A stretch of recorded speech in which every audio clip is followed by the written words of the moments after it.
The first couple minutes of Love Hangover, it isn't very disco. It's very mid tempo. In fact, this is my hot take. It's the best part of the song.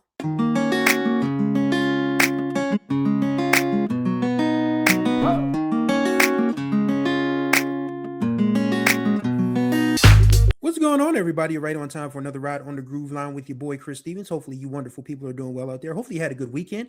Hopefully, your Monday's off to a good start. It's spring. It is really nice weather here in my hometown of Wilmington, Delaware. I'm absolutely, looking forward to going out for evening walks this week. To kind of, accelerate the weight loss process. I've lost 10 pounds already in my journey. I feel good about it, but I want to, pick it up a little bit. So, I'm going to start doing some evening walks now that it's a little more light outside. But yes, we are going to talk about a very legendary song from 50 years ago. Of course, 1976 is one of the years we're going to cover in abundance this year.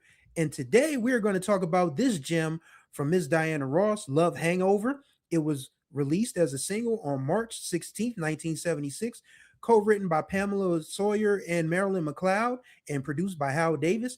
Now, mind you, Diana Ross had a rough start to 1976 because she had finally fallen out with Barry Gordy from a romantic standpoint, while they were shooting. I can't remember what movie they were shooting at the time. It was it Sparkle? No, it couldn't have been Sparkle. Sparkle had Irene Cara in it, if I'm not mistaken. One of those movies, it was Mahogany. It was Mahogany. I'm sorry. Yeah, so Diana Ross and Barry Gordy finally fell out from a romantic standpoint in Mahogany, and Florence Ballard died that year, and Diana went to the funeral, and if you look at the pictures, she was not welcome at that funeral. So it was very awkward start to 1976 for Diana Ross, but as it was, she had to get back to the business of recording. And Hal Davis presented this song. Once again, that was co-written by Pam Sawyer. No, it was Marilyn Sawyer and Pamela. No, it was right the first time. It was Pamela Sawyer and Marilyn McLeod.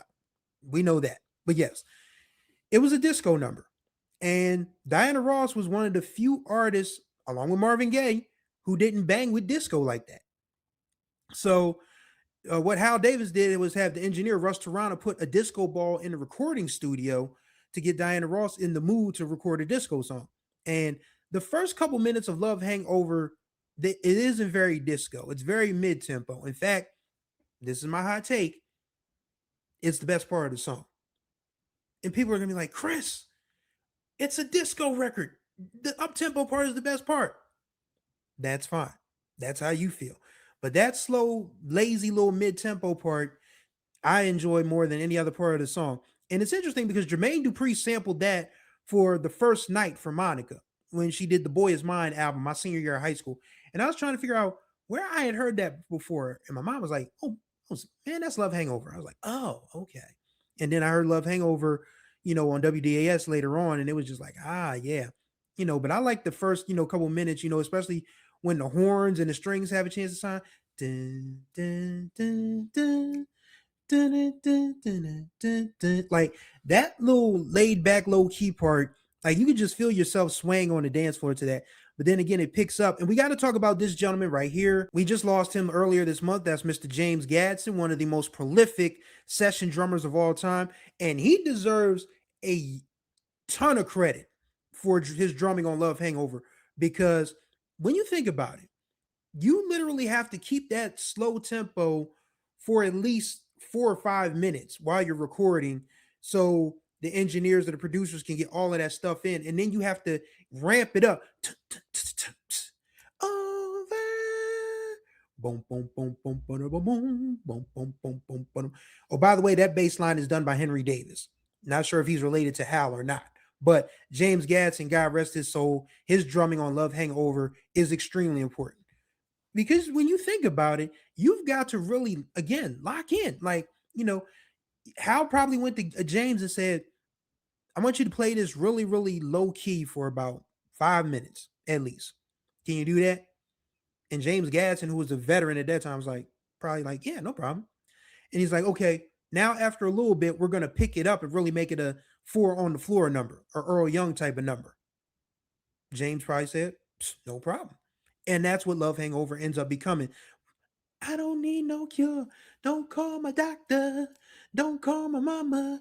Like you could tell that Diana Ross was really having fun like she loosened up after a while. But I always found it interesting that a few black musicians, not many, but there were a select few. I mean, like you said, like I said, there was Diana Ross, there was Marvin Gaye, who resisted it all to be damned until he came up with Got to Give It Up on his own devices. And I don't even think you can count that as a disco record, to be honest with you.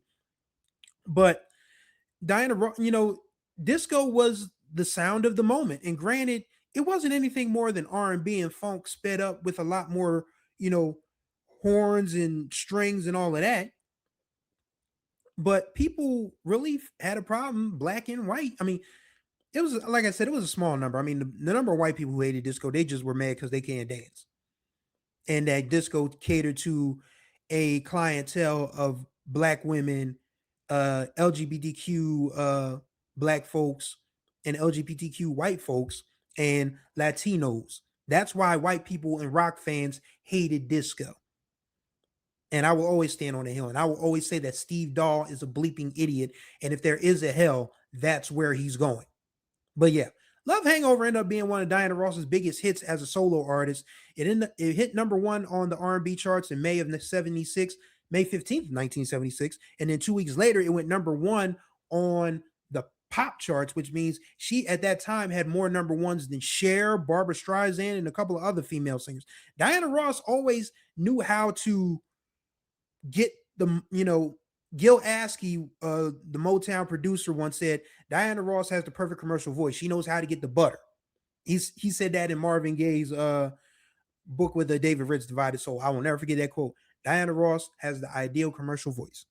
And yeah, Love Hangover just turned out to be another one of those gems that people of a certain age will always cling to, even though the person that sang the song wasn't really down for it at that particular point in time.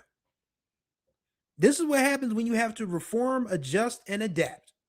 It's really that simple. Like Johnny Taylor, for crying out loud.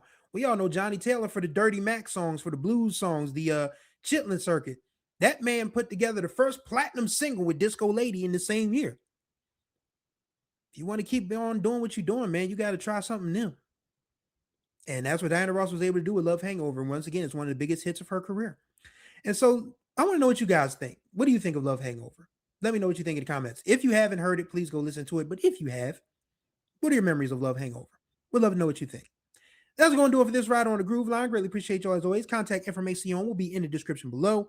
Don't forget to subscribe and tap that notification bell so you're notified of all the new videos that drop on this channel. And don't forget to like and comment on these videos because as you know by now, your boy talks back in the comments.